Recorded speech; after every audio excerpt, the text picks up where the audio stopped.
አርሰናል ዊሊያን ሳሊባን በይፋ በክለባቸው የሚያቆየውን ኮንትራት ሰጥተውታል። ተጫዋቹ እንግዲህ ከዚህ በፊት በመርህ ደረጃ ከአርሰናል ጋር ስምምነት ላይ ደርሷል የሚሉ መረጃዎች ወደ እናንተ ስናካፍል እንደነበረም የሚታወስ ነው። ወደ የተወደዳችሁ አድማጮቻችን ታዲያ እንግዲህ ካሁን ላይ ዊሊያን ሳሊባም በኤምሬትስ ሰማይ ስር አሁን ላይ ኮንትራቱን እስከ 2030 በይፋም አራዝሟል ማለት ነው። መድፈኞቹ የተጫዋች ኮንትራቱን በማራዘሙ እጅግ በጣም ደስተኞች የሆኑ ይመስላሉ። ምክንያቱም በፕሪሚየር ሊጉ ከሚገኙ የመሃል ተከላካዮች መካከል ከቀዳሚዎቹም ተቀዳሚ ብላቸው የመጣዩት አይነት ተጫዋች እንደሆነ ይታወቃል ዊሊያን ሳሊባ። ታዲያ እንግዲህ ይሄ ልጅ አርሰናል ቤት በኤምሬትስ ኮንትራቱን ማራዘሙ በበጎ መልኩ የሚነሳ ጉዳይ ነው። ከኮንትራት ማራዘሚያው በኋላ እንግዲህ ሚኬል አርቴታ በሰጠው አስተያየት ምንድን ነው ያለው? ሳሊባ በተጫዋችነት እንቅስቃሴ እንግዲህ እጅግ በጣም አስገራሚ ብሎም ደግሞ እንደው ሰብአዊነቱን እንመልከት ካላችሁ ራሱ በአርሰናል ኮችንግ ስታፍ እንደዚሁም ደግሞ የትኛውም በአርሰናል እግር ኳስ ክለብ ውስጥ የሚሰራ የትኛውም ሰራተኛ የሚወደው የሚያደንቀው ልጅ ነው። በዛ ላይ ደግሞ ባህሪው ለሁሉም የሚመች ነው። በእግር ኳስ ሜዳዎች ላይ በጣም ቆራጥ የሚባል አይነት ተጫዋች ነው እና ይህን ተጫዋች እንግዲህ በቡድን ስብስባችን ማቆይታችን እጅግ በጣም ደስተኛ ያደርገናል። ምክንያቱም ወደ አርሰናል ቤት ከመጣበት ጊዜ አንስቶ ቀኖችን ብትቆጥሩና ብትደምሩ የተጫዋቹ እንቅስቃሴዎች ከጊዜ ወደ ጊዜ መሽቶ በነጋ ቁጥር እንግዲህ እጅግ አንጸባራቂ የሚባሉ ብቃቶችን እያሳየ ነው የሚገኘው የሚል አስተያየትንም ሰጥቷል። እንግዲህ ዊሊያን ሳሊባ በኤምሬትስ ሰማይ ስር እጅግ በጣም በሚያስገርም ሂደቶች ላይ አንጸባራቂ ብቃትን እያሳየ ነው የሚገኘው። ለአብነት ያክል በሰሞኑ ቀን ከኒውካስል ጋር በተደረገው ጨዋታ ራሱ ከተመለከታችሁ ተጫዋቹ ተቀይሮ ወደ ሜዳ እስኪገባ ድረስ የአርሰናል የመከላከል ዞን ምን ያክል ተዳክሞ እንደነበርና ጎልም ተቆጥሮበት እንደነበር ማየት በቂ ነው። ዊሊያን ሳሊባ ሜዳ ላይ እንቅስቃሴዎችን ሲያደርግ ስትመለከቱት መከላከል ብቻ አይደለም። አርሰናል ለምሳሌ ከሴት ፒስ ኳሶችን ወደ ግብነት ለመቀየር ጥረት በሚያደርግበት አጋጣሚ የተቃራኒ ቡድን ግብ ጠባቂዎችን ጨምሮ ማለት ነው ፕሮቮክ በማድረግ እንግዲህ የተለያዩ የአርሰናል እግር ኳስ ክለብ የሚጠቅሙ ስራዎችን ይሰራ ትመለከቱታላችሁ። ለአርሰናል እጅግ በጣም ተወዳጅ ከሚባሉ ልጆች መካከል አንደኛው ዊሊያን ሳሊባ በኤምሬትስ ሰማይ ስር እንግዲህ ኮንትራቱን እስከ 2030 አራዝሟል። አሁን አርሰናላውያኑ ዳርማጮች እጅግ በተደላደለ ወንበር ላይ ይገኛሉ። ጋብሪኤል ማጋሌሽን ኮንትራት አስፈርመውታል። ዊሊያን ሳሊባ ፈርመዋል። ቀጣይ ተረኞችም ይኖራሉ ወደ በኋላ ላይ ማነሳሳቸው። ስለዚህ ዊሊያን ሳሊባን እንደዚሁም በአርሰናል ቤት በመፈረሙ በርካታ የአርሰናል ደጋፊዎችም ደስታቸውንም እየገለጹ ነው የሚገኘው። እስከ 2030 ተጫዋቹ እንግዲህ በአርሰናል ቤት የሚያቆየውን ኮንትራትም ፈርሟል። እንደዚሁም ደግሞ ሳሊባ ከፊርማ ስነ ስርዓቱ በኋላ በሰጠው አስተያየት ደጋፊዎችን እጅግ በጣም ማመስገን እፈልጋለሁ፣ ምክንያቱም እነሱ የማይነጥፍ ድጋፎችን እየሰጡን ይገኛሉ። እጅግ በጣም አስደናቂ ናቸው። የእነሱን ቃል ሙሉ ለማድረግ እኛ ዋንጫ ማሳካት እንደሚጠበቅብን እና እንደዚሁም ደጋፊዎችን ለማኩራት የዋንጫ ባለቤት መሆን እንዳለብን እናውቃለን። በዚህም እንግዲህ ሙሉ ለሙሉ ትኩረት ሰጥተን የምንሰራበት ዋነኛ ጉዳይ ነው የሚል አስተያየቱንም ሰጥቷል። እንግዲህ ከዊሊያን ሳሊባ አስደናቂው የፈረንሳዊው የመሃል ተከላካይ በኤምሬትስ ሰማይ ስር በአርሰናል ቤት እንግዲህ ኮንትራቱንም በይፋ እስከ 2030 ካራዘመ በኋላ የሰጠው አስተያየትም ብዙዎችም የተቀባበሉት ይገኛሉ። ሀሳቦቻቸውን እስኪ ያካፍሉን። የዊሊያን ሳሊባ ኮንትራት መፈረም በአርሰናል ቤት የሚያመጣው አዎንታዊ ለውጦች ይኖራሉ? የእናንተን ሀሳቦች ለመቀበል ኮመንት ሴክሽናችንም ክፍት ነው። ወደ ሌሎች ሀሳቦች እናምራ። ማርከስ ራሽፎርድን በቋሚው የማስፈረምና ያለማስፈረም መብት እንግዲህ ያላቸው ባርሴሎና አሁን ላይ በዋና ዳይሬክተራቸው ዴኮ አማካኝነት ማርከስ ራሽፎርድን እንግዲህ በቡድን ስብስባቸው ስለማቆየት እያሰቡ ይገኛሉ። ራሽፎርድ እንግዲህ ቀላል በሆነ የመግዛት አማራጭ የውሰቱን ያስፈረም ነው ያሉት ዴኮ ከፍተኛ ክፍያንም አልፈጸምንም ሲሉ ሀሳባቸውን ሰጥተዋል። ታዲያ እንግዲህ በውላችን መሰረት ማርከስ ራሽፎርድን በፍጹም በቡድን ስብስባችን ማስቀጠል ካልቻልን ወይም ካልፈለግን የምንቀጣበት አንቀጽ የለም። ማርከስ ራሽፎርድን ግን በቡድን ስብስባችን ማቆየት የምንችል ከሆነ ደግሞ ለእኛ ሁሉም ነገር በእጃችን ሁሉም ነገር በደጃችን ነው ያለው ሲል አስተያየቱንም ሰጥቷል። ያው ማርከስ በባርሴሎና ቤት እጅግ አስደናቂ የሚባሉ ብቃቶችን እያሳየ እንደሚገኝም የሚታወቅ ነው። ስለዚህ ይህንን ተጫዋች እንግዲህ በቡድን ስብስባችን የማስቀጠልና ያለማስቀጠል ጉዳይ የኛ የባርሴሎናዎች እንጂ ማንቸስተር ዩናይትድ ገብቶ ጣልቃ የሚወስነው ጉዳይ አይደለም ሲል ዴኮ አስተያየቱን ሰጥቷል። በማንቸስተር ሲቲ ቤት ሮድሪ እና ሪያን ቸርኪ ወደ ልምምድም መመለሳቸው ተዘግቧል። እንግዲህ የማንቸስተር ሲቲ እግር ኳስ ክለብ በአውሮፓ ቻምፒዮንስ ሊግ የጨዋታ እንቅስቃሴ በሚያደርግበት ጊዜ ምናልባትም እነዚህን ተጫዋቾች ይጠቀምባቸዋል ተብሎ ባይጠበቅም እንኳን ቀጣይ በፕሪሚየር ሊግ የጨዋታ መርሃ ግብሮች ላይ የእነዚህ ተጫዋቾችን ግልጋሎት ሊያገኝ የሚችልበትም አጋጣሚ ሰፊ ነው። በዋነኛነት እንደምታውቁት እንግዲህ የሪያን ቸርኪ ጉዳት ሲሰማ ማንቸስተር ሲቲ በማጥቃት ዞኑ ላይ ሊዳከም ነው የሚያስብሉ ሀሳቦችን ተመልክተን ነበር። በእርግጥ የማንቸስተር ሲቲ እግር ኳስ ክለብ በሰሞኑ ቀን በርሊንን ጋብዞ እንግዲህ የጎል ናዳዎችን አዝንቦ ማሸነፍ ቢችልም እንኳን ማለት ነው ነገ የአውሮፓ ቻምፒዮንስ ሊግ የጨዋታ እንቅስቃሴ ቀጥለው ሲደረጉ እንግዲህ ማንቸስተር ሲቲ የጨዋታ መርሃ ግብሩን እንደሚያደርግም የሚጠበቅ ነው። ከሞናኮ ጋር ነው ወደ ፈረንሳይ ተጉዞ ጨዋታውንም የሚያደርገው። በዚህ የጨዋታ እንቅስቃሴ እንግዲህ የፔፕ ጓርዲዮላ ቡድን ላይ ይካተታሉ ሳይካተቱ የሚለው ጉዳይ ራሱን በቻለ መልኩ ይጠበቃል። የሮድሪ ጉዳይ እንግዲህ ምናልባት አጠያቂ ነው ይባል እንጂ ራያን ሸርኪ ግን ያው የጉዳት ዜና እንዳለበትም የተነገረ ነበር። ነገር ግን በዚህ የቡድን ስብስብ ውስጥ ሊካተቱ የሚችሉበት አጋጣሚ ሰፊ ነው የሚሉ ዜናዎችም እንደዚሁም እየተሰሙ ነው የሚገኘው። ከቻምፒየንስ ሊግ ጋር በተገናኘ ቻምፒየንስ ሊግን ካነሳን ዛሬ እንግዲህ ከሚደረጉት ጠባቂ ጨዋታዎች መካከል የሊቨርፑልና የጋላታሳራይ ጨዋታ በዋነኛነት ይጠበቃል። እናም የቱርኩ ክለብ ጋላታሳራይ ፕሬዚዳንት የሆኑት እንግዲህ ዱርሱን አይዲን ሊቨርፑልን መግጠም ቀላል ነገር አይደለም፣ ነገር ግን ደግሞ በየትኛው መንገድ እኛ ሊቨርፑልን ስለማሸነፍ ብቻ ነው ማሰብ መቻል ያለብን። ሊቨርፑላውያንን ድል መንሳት እንፈልጋለን፣ እነሱንም እንደ ቃላችን እናሸንፋቸዋለን ሲሉ እንግዲህ ካስቴታቸውንም ሰጥቷል። እንደሚታወቀው ጨዋታው የሚዳረገው ብራምስ ፓርክ ኢስታንቡል ላይ ነው የሚከናወነው። በእርግጥ በዳኝነትም ጉዳይ ጥያቄ እንዳይነሳበት እንግዲህ ቱርፒን ነው የዚህ ጨዋታ ዋና አልቢትር ተደርጎ የሚሰየመው። በ53800 ደጋፊዎች ፊት እንግዲህ ጋላታሳራይ ከሊቨርፑል በሚያደርጉ ጨዋታ ይህንን ጨዋታ ሊቨርፑላውያንን አንገት እናስደፋቸዋለን፣ እናሸንፋቸዋለን ሲሉም አስቴታቸውንም የሰጡት እንግዲህ የቱርኩ ክለብ ጋላታሳራይ ፕሬዚዳንት ዱርሱን አይዲን የሰጡትን ማስቴት እንመለከተዋለን ማለት ነው። በእርግጥ እንግዲህ የጋላታሳራይ ደጋፊዎች ዛሬ በሊቨርፑል የጨዋታ እንቅስቃሴ የተለዩ የሚባሉ ነገሮችን ያሳያሉ። ምክንያቱም እኛ አውሮፓ ውስጥ አሉ ከሚባሉ ምርጥ ክለቦች መካከል አንደኛዎቹ እንደሆንን ማሳየት አለብን። ለዚህም ደግሞ በአውሮፓ ትልቅ ከሚባሉ ክለቦች ጋር እየተጫወተን እነሱን እያሸነፍን እነሱን ድል እየነሳን ስንጓዝ ምርጥነታችንን በደንብ ማሳየት እንችላለን ሲሉም አስተያየታቸውን እንደዚሁም የሰጡበትም ጉዳይ አለ። ምናልባት እንግዲህ የቻምፒየንስ ሊግ የጨዋታ እንቅስቃሴዎችን በጉጉት እንዲጠበቁ ከሚያደርጉ ነገሮች መካከል አንደኛው ይሄና ተጠቃሹ ጉዳይ ይሆናል ማለት ነው። ወደ ሌሎች መረጃዎቻችን ስናመራ ደግሞ የምናገኘው የማንቸስተር ዩናይትድ እግር ኳስ ክለብን ይመለከታል። ያው የአሰልጣኝ ሩበን አሞሪምን ጉዳይ በተመለከተ ብዙ እየተባሉ የሚገኙበት በዚህ ሰዓት ላይ አሁንም ቢሆን የሌሎች አሰልጣኞች ስም ከማንቸስተር ዩናይትድ እግር ኳስ ክለብ ጋር ተያይዞ መነሳቱንም ቀጥሏል። ታዲያ እንግዲህ የመረጃ ምንጮቻችን እንደሚያሳዩት ከሆነ ማንቸስተር ዩናይትድ ኮች ሩበን አሞሪምን የሚያሰናብቱ ከሆነ በማለት በርካታ ጭምጭምታዎችም የተሰሙ ይገኛሉ። በዚህም እንግዲህ በጭምጭምታ ደረጃ እየተመለከትናቸው የምንገኛቸው ብዙ ነገሮች ቢኖሩም ቤን ጃኮብስ ባጋራው ዘገባ መሰረት እንግዲህ የማንቸስተር ዩናይትድ እግር ኳስ ክለብ ኦሊቨር ግላስነርን ለማስፈረም እንግዲህ ጥያቄ የሚያቀርብ ከሆነ ኦሊቨር ግላስነር በፍጹም የማንቸስተር ዩናይትድን የናዛውር ጥያቄ ውድቅ ለማድረግም ዝግጁ አይደሉም። ምክንያቱም ማንቸስተር ዩናይትድን የመሰለ ክለብ ጥያቄ አቅርቦላቸው በፍጹም አይናቸውን አያሹም የሚል ሀሳብንም እንደዚሁም ሰጥቷል። በነገራችን ላይ ሩበን አሞሪም ለታይለር ማላሺያ እንግዲህ የተለያዩ በቡድን ስብስብ ውስጥ እንዲካተት ጥያቄ አቅርበውለት ተመልሷል።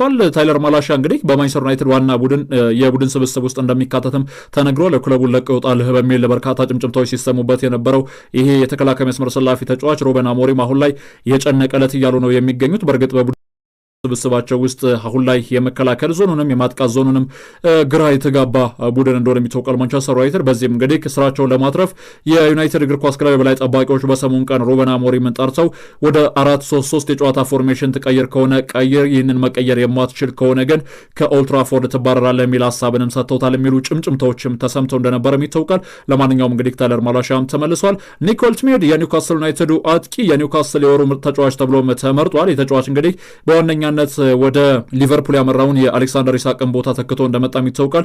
ስለዚህ ተጫዋቹ በተቀዳሚነት እንግዲህ የኒውካስትልን የማጥቃት ሚና እያሳለጠ የሚገኝ ተጫዋችም ነው። ከዚህ ጋር ተያይዘው የወሩ ምርጥ ተብሎም ተሰይመዋል። ማርኮ ቫን ባስተን ኦስማን ደምቤሌ የባላንዶር አሸናፊ ስለመሆኑ አስቴቱን ሰጥቷል። ላሚን ያማል ግን የዓለማችን ምርጡ ተጫዋች ነው፣ ኦስማን ደምቤሌ ግን ባላንዶርን አሸንፏል ሲል አወዛጋቢ አስቴትንም ሰጥቷል። ማርኮ ቫን ባስተን አሁን ላይ እንግዲህ ይሄ ቀድሞ ተጫዋች በብዙ መልኩ አወዛጋቢ በሚባሉ አስቴቶቹ እየታወቀ ከመጣ ሰንበትበት ተብሏል። ያው እየታወቀ የሚለው ቃል እንኳን ባይገልጸው እያስታወስ ነው በሚለው ልንፈታው እንችላለን። ከዚህ ጋር ተያይዘው እንግዲህ በቀጣይ ምናልባትም የባላንዶር ሽልማትን በተመለከተ ላሚን ያማል ደግሞ ደጋግሞ ማሳካት ይችላል። ላሚን ያማል የዓለማችን ምርጡ ተጫዋች ነው። ነገር ግን መዘንጋት የሌለብን ባላንዶርን ያሸነፈው ደግሞ ኦስማን ደምቤሌ ነው ሲሉም እንግዲህ ከአስቴታቸውንም አያይዘውም የሰጡበት ጉዳይ አለ። ቸልሲ በአሰልጣኝ ኢንዞ ማሬስካ ሙሉ ለሙሉ እምነት እንዳላቸውም ተገልጿል። ቤን ጃኮብስ ባስነበበው ዘገባ መሰረት እንግዲህ ክለቡ የውድድር ዓመቱን እሱ በኃላፊነት ማስቀጠል ስለማቀዳቸው ተገልጿል። ነገር ግን ወደፊት በስራው መቀጠል ወይም ደግሞ እሱን መተካት እንዳለባቸው ለመወሰንም ምናልባት ክረምት ላይ እንጂ ግምገሞችን የሚያደርጉት በዚህ ሰዓት ላይ በፍጹም ኢንዞ ማሬስካን ስለማሰናበት እያሰቡ አይደለም የሚገኘው የሚሉ በጣም በርካታ ጭምጭምታዎችም የተሰሙ ነው የሚገኘው። እውነት ለመናገር በቼልሲ ቤት ውስጥ እንደው የሚገባው ቦታ ላይ ነው የሚገኘው ካላችሁ ኢንዞ ማሬስካ በፍጹም የሚገባው ቦታ ላይ እንዳልሆነ ግልጽ ነው። እንዴት ከተባለ ምክንያታችንን ማስቀመጥ እንችላለን። ቼልሲ ከስኳድ ከቡድን ጥልቀት ጀምራችሁ የትኛውንም ነገር ብታነሱ ቼልሲ ቤት ላይ ጥሩ የሚባሉ ነገሮች አሉ። በዛ ላይ ደግሞ የተለያዩ ገንዘቦችም እንደዚሁም ይቀርቡላቸዋል በዝውውር ገበያ ላይ በንቃት እንዲሳተፉና ሰው ከዚህ አንጻር በተገናኘ እንግዲህ የተለያዩ የመረጃ ምንጮችም እንደሚያመላክቱት የቼልሲ እግር ኳስ ክለብ አሰልጣኙ ሊያሰናበት ይችላል የሚሉ ዘገቦች ነበሩ። የቼልሲ ቦርድ ግን እሱን ስለማሰናበት እያሰበ አይገኝም የሚሉ ዜናዎችም ተሰምተዋል። ዴኮ የባርሴሎና ስፖርቲንግ ዳይሬክተር ናቸው። እናም በኒኮ ዊሊያምስ ዝውውር እንግዲህ የተለያዩ ጥያቄዎች ሲነሱላቸው ምላሽ ሰጥተዋል። ኒኮን ለማስፈረም እንግዲህ ምንም አይነት ሙከራ እንዳላደረገ ሊታወቅ ይገባል። በዝውውር እንቅስቃሴው ላይ ያነጋገረን እንግዲህ የተጫዋቹ ወኪል እንጂ እኛ ሄደን ኒኮን ስለማስፈረምና ወደ ቡድን ስብስባችን ስለመቀላቀል በፍጹም እኛ አልጠየቅንም ነበር ሲሉም አስተያየታቸውንም ሰጥተዋል። እንግዲህ ከኒኮ ዊሊያምስ እንደምታውቁት ባርሴሎና ቤት ከላሚን ያማል ጋር በጥሩ በሚባል ቅንጅት እንግዲህ የእግር ኳስ ሕይወቴን አስቀጥላለሁ በሚል ጥያቄም እንደዚሁም ለባርሴሎና አመራሮች አቅርበው እንደነበርና ሁለቱ አካላቶች ሲደራደሩ ቢቆዩም አሁንም ተጫዋቹ እንግዲህ በአትሌቲኮ ቢልባኦ ቤት ኮንትራቱን ለማራዘሙ እንደዚሁም ይፋ መደረጉ ይታወቃል በቅርብ ጊዜያት። ከዚህ ጋር ተያይዞ ምናልባት ብዙ ጥያቄዎች የሚነሱበት የዝውውር እንቅስቃሴ እንደነበር ይታወቃል። ነገር ግን ዴኮ እሱን ለማስፈረም እኛ የጣርንበት ወይም ደግሞ ረዥም ርቀት የተጓዝንበት ጊዜ እንዳለ አላስታውስም የሚል አስተያየትንም አያይዘው ሰጥተዋል። የቦርንማውዝ አጥቂ አንቶኒ ሴሜንዮ በተለያዩ የፕሪሚየር ሊግ ክለቦች የዝውውር ኢላማ ውስጥም ገብቷል። ስፐርስ፣ ማንቸስተር ዩናይትድ እና ማንቸስተር ሲቲ አስቶን ቪላን ጨምሮ የዚህ የ25 ዓመቱ የአጥቂ መስመር ሰላፊ ተጫዋች ፈላጊ ሆነው ብቅ ካሉ ሰንበትበት ብሏል። ታራ ቲቪ ፉትቦል እንዳስነበበው ዘገባ ከሆነ ይህም የ25 ዓመቱ ተጫዋች እንግዲህ እስከ 2030 የሚያቆይ ኮንትራት በበርንመዝ ቤት እንግዲህ በቪታሊቲ ስቴዲየም አለው። ነገር ግን ዲያን ሁጅሰንን እንደዚሁም ዶሚኒክ ሶላንኬን ያጡት በርንማውዞች ከፍ ያለ ገንዘብ የሚቀርብላቸው ከሆነ አሁንም ይህንን ተጫዋች ስለመሸጥ እያሰቡ ይገኛሉ የሚሉ ዜናዎችም ሰምተዋል። ሁለቱ የማንቸስተር ከተማ ክለቦችና አስቶን ቪላ ግን በተጫዋቹ የዝውውር እንቅስቃሴ ዋነኛ ፈላጊ ተደርገውም ይታሰባሉ። በጃንዋሪ ምናልባት ተጫዋቹን ስለመልቀቅም ሊያስቡ ይችላሉ። ምናልባት የክለቡ እግር ኳስ ክለብ የበላይ ጠባቂዎችም ጭምር ተጫዋቹን ስለመሸጥም እያሰቡ ይገኛሉ። በፕሪሚየር ሊጉ ካሉ ምርጥ ተጫዋች መካከል አንደኛው ነው ሲል እንግዲህ የክለቡ ኮረስፖንደንት የሆኑት እንግዲህ ግረም ቤሊ ከዚህ በፊት ተናግረው እንደነበርም ይታወቃል። በርካታ ትልልቅ ክለቦች እንግዲህ የተጫዋቹን የዝውውር እንቅስቃሴ በተመለከተ አበክረው እየሰሩ ይገኛሉ። አርሰናልም ጭምር የተጫዋቹ ፈላጊ እንደነበር ይታወቃል። ከዚህ በፊት ተጫዋቹ በተናገረው ንግግር የአርሰናል ደጋፊ እንደሆንኩ መታወቅ መቻል አለበት፣ ነገር ግን ይሄ በስራዬ ላይ የሚፈጥረው አንዳችም እክል ወይም አንዳችም መሰናክል የለም የሚል አስተያየትን ሰጥቶ ነበር። ታዲያ እንግዲህ ይህንን ተጫዋች ለማስፈረም ስፐርስም ማንቸስተር ሲቲ፣ ማንቸስተር ዩናይትድም ጭምር አስቶን ቪላን ጨምሮ ፈላጊ ሆነው ብቅ ስለማለታቸውም ተዘግቧል። ከአርሰናል ጋር በተገናኘ ቡካዮ ሳካ በአርሰናል ቤት የሚያቆየውን ኮንትራት እንግዲህ ሊፈርም ጫፍ ላይ ስለመድረሱም ተዘግቧል። የዊሊያን ሳሊባን ፊርማ ያረጋገጡት መድፈኞቹ እንግዲህ ቡካዮ ሳካን ለ5 ዓመታት በሚያቆይ ኮንትራት በቡድን ስብስባቸው እስከ 2030 አካባቢ ለማቆየት ጥረቶችን እያደረጉ ይገኛሉ ተብሏል። በእርግጥ ተጫዋቹ በአርሰናል ቤት የመቆየት ፍላጎቱ እጅግ በጣም ከፍተኛ ነው። በፕሪሚየር ሊጉ ከሚገኙ ከዋክብቶች መካከል አንደኛው የሆነው ቡካዮ ሳካ እንግዲህ ተቀዳሚ ኢላማው ወይም አላማው በአርሰናል ቤት ቆይቶ ጥሩ የሚባሉ ዓመታትን ማሳለፍ ነው ወይም ደግሞ ኮንትራቱን ማራዘም ነው። ከዛ ውጭ እንግዲህ ከሚመጡ ጥያቄዎችን ለመስማት ጊዜው ነው ብሎም አያስብም። የእንግሊዛዊ አጥቂ በዋነኛነት እንግዲህ ለአርሰናል እግር ኳስ ክለብ የመጫወት ጽኑ ፍላጎት ስላለው አርሰናላውያንም ተጫዋቹን እንግዲህ በቡድን ስብስባቸው ውስጥ ለማስቀጠል ወይም ለማቆየት አበክረው እየሰሩ ይገኛሉ ተብሏል። ወደ 250 ሺህ ፓውንድ አካባቢ ሳምንታዊ ክፍያዎችም ምናልባት ከዚህም በላይ ከፍ ሊሉ ይችላሉ፣ የተጫዋቹ ክፍያዎች ማለት ነው። ከዚህ ጋር ተይዞ እንግዲህ አንድሪያም ቤርታም በተቀዳሚነት እንግዲህ የቡካዮ ሳካን ኮንትራት ከዚህ በኋላ ስለማራዘም ብቻ ነው የሚያስቡት። ምክንያቱም ሌሎች የኮንትራት ማራዘሚያ ስራዎችን ቅድሚያ መሰራት የሚጠበቅባቸውን ስራዎችን አስቀድመው እንግዲህ አጠናቀዋል የሚሉ ዜናዎችም ሰምተዋል። ያው በአርሰናል ቤት እንግዲህ አንድሪያ ቤርታ ከመጡ በኋላ የሚያስደንቁ ነገሮችን ተመልክተናል። በክረምት የዝውውር መስኮት ኪፓ አሪዛባላጋን፣ ሂንካፔ፣ ማርቲን ዙቢሜንዲ፣ ኖርጋርድ፣ ሙስኬራ፣ ማዱኬ፣ ኤዜ እና ዮኬሬሽን የመሳሰሉ ትልልቅ ስም ያላቸውን ተጫዋቾች ወደ ቡድን ስብስቡ መቀላቀልም ችለዋል። ፕላስ ደግሞ አዳዲስ ኮንትራቶችን በማራዘም ደረጃ ሳሊባን እንደዚሁም እስከ 5 የሚያቆይ ኮንትራት ፈርመዋል። ሜለስ ሉዊስ ስኬሊታኖ የ5 ዓመት ኮንትራትን ፈርመዋል። ጋብሪኤል ማጋሊሽ እስከ 2029 የሚያቆይ 4 ዓመት ኮንትራት አለው። ቡካዮ ሳካ ደግሞ እስከ 2030 የሚያቆይ ኮንትራትን እንዲፈርም ከወዲሁ ለማስማማት ጥረቶችን እያደረጉ ይገኛሉ የሚሉ ዜናዎችም ሰምተዋል። እንግዲህ የአርሰናል እግር ኳስ ክለብ የቡካዮ ሳካን ኮንትራት የማራዘምና የማስፈረም ጉዳያቸውን ከሁሉም ነገር አስቀድመው በትኩረት የሚሰሩት ጉዳይ ነው ተብሏል። እንግዲህ በአርሰናል ቤት ከፍተኛ ከሚባሉ ተከፋዮች መካከል አንደኛው ሊሆን የሚችልበትም የኮንትራት ማራዘሚያ ጥያቄም ቀርቦለታል። ይህንም ተጫዋች እንግዲህ በአርሰናል ቤት መቆየት ለአርሰናል መጫወት ጽኑ ፍላጎቱ ስለሆነ ይህንን ኮንትራት በዋነኛነት በበጎ መልኩ ይቀበሏል የሚሉ ዜናዎችም በሰፊው የተሰሙ ነው የሚገኙት ማለት ነው። ሊቨርፑላውያን የባየር ሙኒኩን ተከላካይ ኡምፔሚካኖን በጃንዋሪ ለማስፈረም አበክረው እየሰሩ ነው የሚገኘው። ከቡንደስሊጋው ክለብ ጋር እንግዲህ ይለያያል ተብሎ የሚጠበቀው የፈረንሳዊው ተከላካይ እንደ ፉትቦል ኢንሳይደር ዘገባ ከሆነ እንግዲህ በዋነኛነት ይህንን ተጫዋች ለማስኮብለልና ለማስፈረም የሊቨርፑል እግር ኳስ ክለብ አመራሮች ከተጫዋቹ ተወካዮች ጋር የድርድር እንቅስቃሴዎችን እያደረጉ ይገኛሉ። በተለይ ኢብራሂማ ኮናቴ ትቶት ይሄዳል ብለው የሚያስቡትን ቦታ ለመተካት እንግዲህ ከተጫዋቹ ጋር ንግግሮችን እያደረጉ ይገኛሉ የሚሉ በጣም በርካታ ዜናዎችም የተሰሙ ነው የሚገኘው። ከዚህ ጋር ተያይዘው እንግዲህ ከሌሎችም ፈላጊ ክለቦች ቢኖሩትም ኦፔሚካኖ ግን መዳረሻው ወደ ሊቨርፑል የሚሆንበት እድል እጅግ በጣም ከፍተኛ ነው ተብሏል። የቫስኮ ደጋማው አጥቂ ራያን ወደ ቶተንሃምና ቸልሲ ብሎም ብራይተን ኤንድ ሆቭ አልቢዮን ሊያመራ የሚችልበት እድል ተፈጥሮለታል ይላል የስፖርት ዊትነስ ዘገባ። ታዲያ እንግዲህ የተጫዋቹን ጉዳይ በተመለከተ ዝርዝር ጉዳይን እያጋራው ስፖርት ዊትነስ ተቀዳሚ እንግዲህ የተጫዋቹ 18 ዓመቱ ላይ ገኝ ወጣት ብራዚላዊ ተጫዋች ነው። ምናልባት ይህን ተጫዋች ለማስፈረም የምዕራብ ለንደኑ ክለብ ቸልሲ ተቀዳሚ ኢላማቸው ካደረጉትም ሰንበትበት ብለዋል። በቀዳሚነት እንግዲህ የተጫዋቹ ፈላጊ ከሚባሉት መካከል አንደኛ የሆነው የተጫዋቹ ዋነኛ ፈላጊ ክለብ ቸልሲ ተጫዋቹን አስፈርመው እዛው ብራዚል ሊግ ውስጥ እንግዲህ ቆይታ እንዲያደርግ ለማድረግም አበክረው እየሰሩ ይገኛሉ የሚሉ ሀሳቦች ተነስተዋል።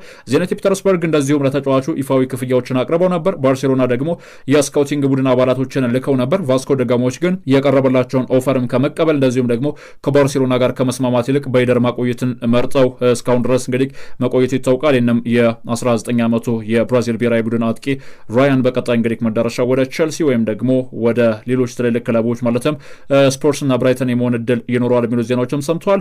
ከቶተንሃም ስፐርስ ጋር በተገናኘ የሪያል ማድሪዱን አማካኝ አርዳ ጉለርን በቀዳሚነት ወደ ቡድን ስብስባቸው ለመቀላቀል እያሰቡ ይገኛሉ። ኒውካስልና አርሰናል የተጫዋቹ ተቀዳሚ ፈላጊዎች እንደሆኑም የሚታወቅ ወይም ደግሞ የቅርብ ጊዜ ምትውስታ ነው። 3 የፕሪሚየር ሊግ ክለቦች ግን አርዳ ጉለርን ስለማስፈረምና ወደ ቡድን ስብስባቸው ስለመቀላቀል ላይታቻሉ ይገኛሉ።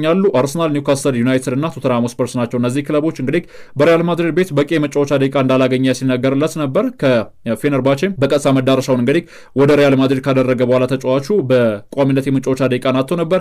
ነገር ግን የዣቪ አሎንሶ መምጣትን ተከትሎ በሪያል ማድሪድ በቋሚነት ግልጋሎቶችን እየሰጠ የሚገኘው የእጅግ አስደናቂ አማካይ መስመር ሰላፊ ተጫዋች ቱርካዊ ኮከብ በቀጣይ እንግዲህ ምናልባት ሪያል ማድሪድ እሱን የቋሚነት ዋስትናን የማይሰጡት ከሆነ ወደ አርሰናል፣ ቶተንሃም እና ኒውካስል ሊያመራ የሚችልበትም አጋጣሚ አለ ተብሏል። ነገር ግን ሪያል ማድሪዶች ደግሞ ለጠፉበት እየተባለ የሚገኘው ገንዘብ በእርግጥ ሩመር ቢሆንም እንኳን ያክል የሚታመን ባይሆንም ማለት ነው 150 ሚሊዮን አካባቢ ለዚህ ተጫዋች የዝውውር እንቅስቃሴ እንፈልጋለን ብለዋል። ነገር ግን ይህንን ያክል ገንዘብ ይቅርና 70 ሚሊዮን እና 80 ሚሊዮን ራሱ መክፈል የሚፈልጉ አይመስሉም። ኦልሞስት እስከ 60 እና እስከ 70 ለተጫዋቹ ዝውውር ወደ ቡድን ስብስባቸው ለመቀላቀል የፕሪሚየር ሊጎቹ ታላላቅ ክለቦች አበክረው ስራዎችን እየሰሩ ይገኛሉ የሚሉ እጅግ በጣም በርካታ ዜናዎችም እየተመለከትንና እየሰማን ነው የምንገኘው። ተጫዋቹ እድገቱን ለማስቀጠል እንግዲህ በቀጣይ ደግሞ በዋነኛነት በቋሚነት የሚጫወትበትን ቡድን ይመርጣል ተብሎም እንደዚሁ ይጠበቀ ይገኛል። ጆዜ ሞሪኒዮ በቸልሲ እግር ኳስ ክለብ ውስጥ የምንጊዜም ምርጡ አሰልጣኝ እኔ ነኝ፣ ምክንያት ከተባለ ደግሞ እንደኔ 4 የፕሪሚየር ሊግ ዋንጫዎችን ማሳካት የሚችል አሰልጣኝ እስከሌለ ጊዜ ድረስ እንግዲህ በእርግጥም የቸልሲ የምንጊዜም ምርጡ አሰልጣኝ እኔ ነኝ የሚል አስተያየትንም አያይዘውም ሰጥቷል። ጆዜ ሞሪኒዮ እንግዲህ ከኚህ የ62 ዓመቱ አዛውንት አሁን ላይ የብሩኖ ላጅን ቦታ ተክተው እንግዲህ የቤኔፊካ ዋና አሰልጣኝ ሆነዋል። ከቸልሲ ጋር በቻምፒየንስ ሊግ የጨዋታ መርሃ ግብርም እንደሚያከናውኑም ይታወቃል። ከኢንዞ ማሬስካ ጋር እንግዲህ በተቃራኒ የሚገጥሙት እኚህ አሰልጣኝ በእርግጥም አሉ አሁን ላይ ዓለማችን ላይ አሉ ከሚባሉ ምርጥ የመስመር አጥቂዎች መካከል ፔድሮ ኔቶ አንደኛው ነው ሲሉ እንግዲህ አስተያየታቸውንም ሰጥተዋል። ኢንዞ ማሬስካ በዋነኛነት እንግዲህ በቸልሲ ቤት አደገኛ ተጫዋቾችን የያዙ አሰልጣኝ ናቸው። በዚህም እንግዲህ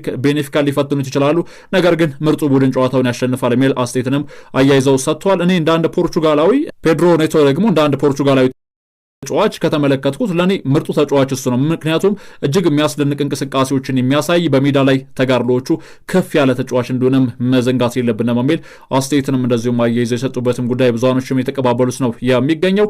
ሌላኛው መረጃችን የሚወስደን ደግሞ የማንቸስተር ዩናይትድ እግር ኳስ ክለብን ይመለከታል። ማንቸስተር ዩናይትዶች እንግዲህ በዋነኛነት ማይክል ካሪክን በጊዜያዊ አሰልጣኝነት ሊቀጥሩ ይችላሉ የሚለውን መረጃ ቶክ ስፖርት ከጥቂት ሰዓታት በፊት አስነብቧል። ማይክል ካሪክን ቢሆን እንደዚሁም የማንቸስተር ዩናይትድ እግር ኳስ ክለብን በተጠባባቂነት ሆነ በጊዜያዊነት አሰልጣኝ ቢሾሙትም ደስተኛ ይሆናል የሚሉ ዘገቦችንም ተመልክተናል። በቀጣይ እንግዲህ ምናልባት በዋነኛነት የማንቸስተር ዩናይትድ እግር ኳስ ክለብ አሰልጣኝ ሩበን አሞሪምን የሚያሰናብት ከሆነ እነማንን እዚህ ቦታ ላይ ይተካል በሚሉ ጉዳዮችም ብዙሃኖችም ገና ከወዲሁ ግምቶቻቸውን እንደዚሁ ማሳቦቻቸውንም እየሰነዘሩ ወይም እየሰጡ ነው የሚገኘው። ከዚህ ጋር ተያይዘው እንግዲህ የቀድሞ የማንቸስተር ዩናይትድ አማካኝ ማይክል ካሪክ የማንቸስተር ዩናይትድ እግር ኳስ ክለብ ተጠባባቂ አሰልጣኝ ተደርገው ሊሾሙ የሚችሉበትም አጋጣሚ ይኖራል የሚል መረጃንም ቶክ ስፖርት እንደዚሁም በዝርዝር ያስነበበበትን ጉዳይ ነው እየተመለከትን የምንገኘው። ነገር ግን ያው ዩናይትድ የፕሪሚየር ሊግ ልምድ ያለው የሚባል አሰልጣኝ ነው ወደዚህ የቡድን ስብስብ መቀላቀል የሚፈልጉት። እንደው ሩበን አሞሪምን የሚያሰናብቱ ከሆነ ለማይክል ካሪክ እድሉን ይሰጡታል አይሰጡትም በዋነኛነት የሚጠበቅ ጉዳይ ነው። በቀጣይ የክረምት የዝውውር መስኮት ላይ እንግዲህ በጣም በርካታ ተጫዋቾቹ ዳርማጮች ከኮንትራት ነፃ ይሆናሉ። እነዚህን ተጫዋቾች እስኪ በወፍ በረር ላካፍላችሁና ላጠናቅ።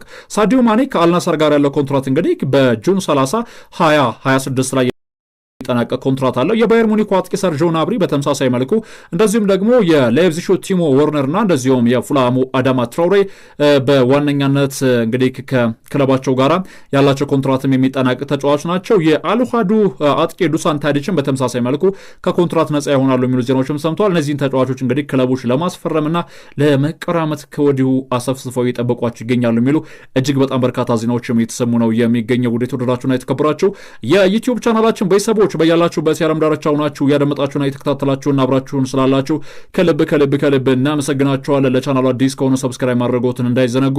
ነባሮቹ ሀሳብ አስተያየት ካላችሁ ኮሜንት ላይ ልታካፍሉ ልታጋሩን ትችላላችሁ። ለዛሬው እናንተ ያደረስናቸው ስፖርታዊ ጉዳዮች እነዚህን ይመስሉ ነበር። በያላችሁበት የዓለም ዳርቻ ሰላማችሁ በዘት ይበል። ባይ ባይ።